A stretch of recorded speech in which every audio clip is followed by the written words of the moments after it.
Hello friends, આજે આપણે ઘઉંના ઝીણા લોટની ભાખરી બનાવશું। તેના માટે આપણે ઘઉંનો લોટ લઈ લીધો છે, સ્વાદ અનુસાર મીઠું નાખી દીધું છે અને હવે આપણે મોણ દેવા માટે તેલ 2 પાવડા નાખ્યું છે। હવે સરસ એવું બધું આપણે મિક્સ કરી લઈશું। તમે જોઈ શકો છો તેલ નાખી સરસ એવું બધું મિક્સ થઈ ગયું છે।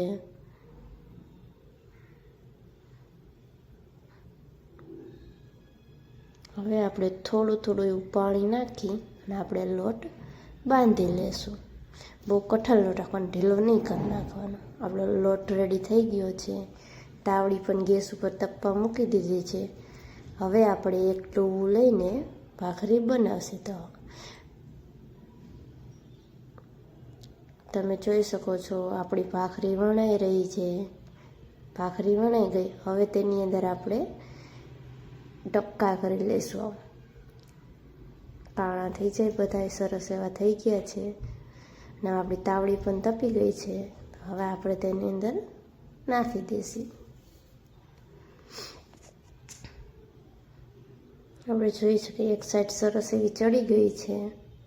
હવે આપણે ભાખરીને પલટાવી લીધી।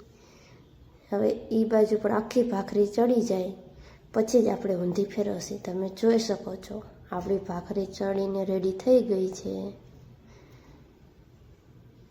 હવે આપણે તેની ઉપર ઘી લગાવશું। જેમ જાજુ ઘી લગાવીએ એમ ખાવાની બહુ મજા આવે અને મીઠી લાગે। તો આપણી ભાખરી રેડી છે। ઝીણા